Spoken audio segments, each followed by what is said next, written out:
It's hard to find a more surreal setting. How quickly one call in 2020 would put this picturesque island at the center of mystery. We lost our friend. We don't know where he had gone, and we're kind of worried that something happened to him.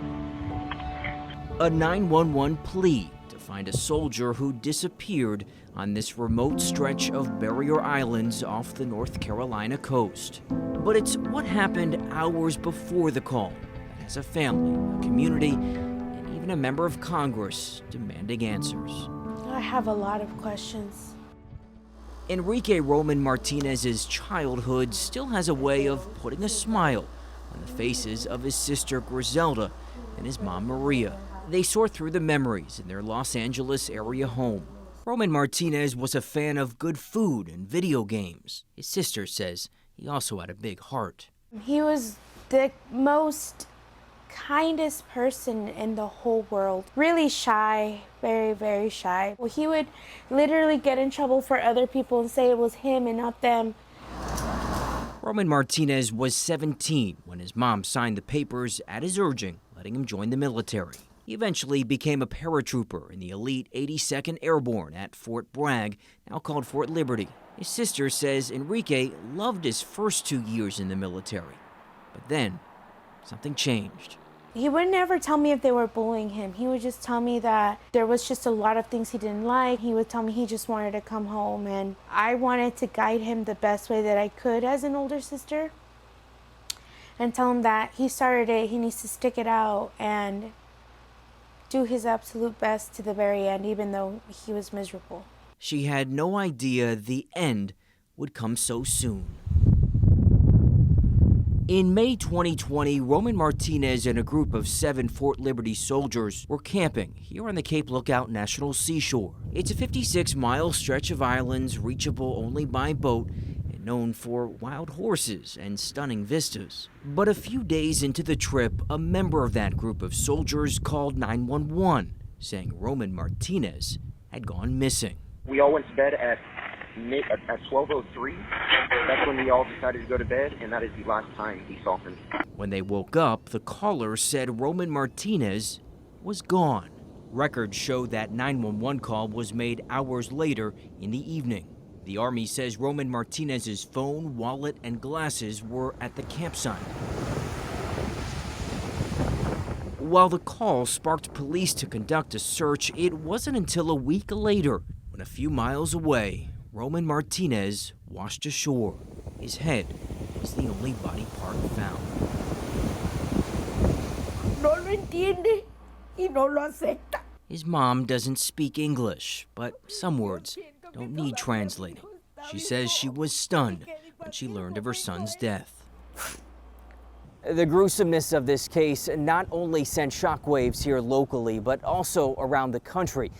And the outrage quickly turned to the Army's handling of the case. Instead of treating it as, someone who could have gotten hurt, murdered, they treated it as he ran away, and he didn't run away. And I think that was the first thing that they did wrong. The 911 caller alleged Enrique previously had suicidal tendencies, but Griselda says that wasn't true. I certainly felt they were not doing enough. Congresswoman Norma Torres represents the Los Angeles suburb where Enrique's family lives. She's the mom of a veteran. She's also a former 911 operator. She says there was poor communication between local law enforcement and the Army, which hurt the investigation. What bothered you about the way that his death was investigated? The silence. The silence from everyone, from his friends to the staff at the base who failed to reach out immediately to the family, to the local law enforcement who did not have, the know-how to investigate, this missing person. It took an act of a member of Congress to get divers out there. Around a year and a half after Roman Martinez's remains were found, the Army labeled the unsolved homicide a cold case. Were you surprised that his case was considered a cold case after just a year and a half. Very much so. But that was just the start of Torres's concerns. Roman Martinez's death also brought to light what the Army was missing.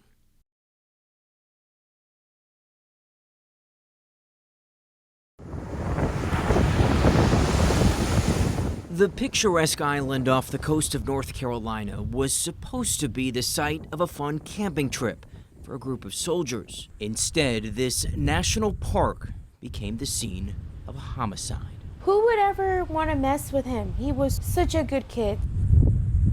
In 2020, after disappearing from a camping trip on the Cape Lookout National Seashore, the partial remains of Army Specialist Enrique Roman Martinez washed ashore a few miles from where he went missing. The only body part found was his head. Griselda Martinez is his sister. It was the hardest thing in my whole life, and I don't know if there's anything in the world that could ever make me feel worse. The Fort Bragg, now called Fort Liberty, soldier's death was hard enough for his family. But the subsequent investigation made them angry because they felt the Army wasn't doing enough. In 2021, his death was classified a cold case, drawing concern from Congresswoman Norma Torres of California. One big reason? The Army's Criminal Investigation Division didn't have a centralized cold case unit. It was unbelievable.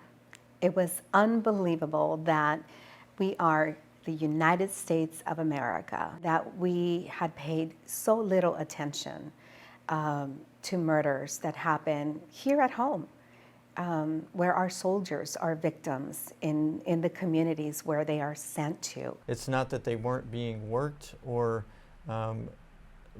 attempts to resolve them weren't being made.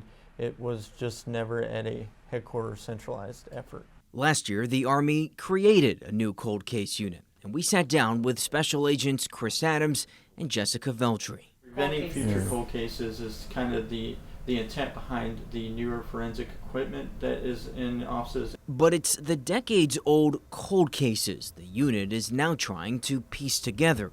Although the Army says these cases weren't ignored in the past, the pressure to create a centralized unit had been mounting. Since the unit was created last year, the agents tell us they've been pouring through the Army's records, even though the digital inventory only dates back to 1987. So far, they've identified several dozen cold cases, a number that's likely to grow. The Army says they are currently researching cases dating back to the 1970s. How often are you coming across cases that have been maybe not maintained? Sure, that's not unheard of. We've come across missing documents, evidence that was destroyed, key witnesses that have deceased.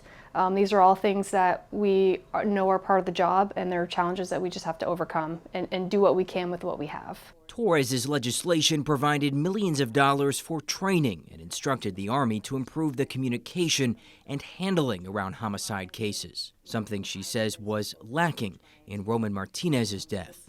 The agents tell us the training and the new unit give a fresh set of eyes to stalled cases. Allowing us to have this dedicated unit gives us continuity in our contacts. So we've formed partnerships with other agencies that may have been more challenging if we were still working in an ad hoc fashion. And they have had success helping solve a 40-year-old case out of California where a former soldier was charged with the murder of a 5-year-old child. Justin, his goal is to solve every unsolved homicide that the Army has.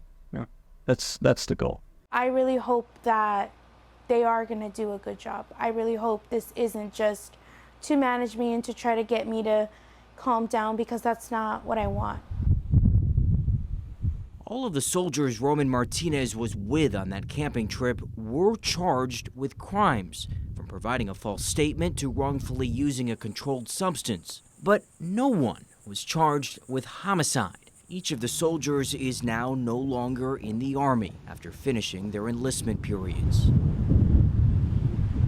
Roman Martinez's death sparked change in Washington and in the Army. The hope is it will help solve his case and others. But with no one charged in his death, Roman Martinez's family is left waiting as a mysterious death clouds this scenic retreat.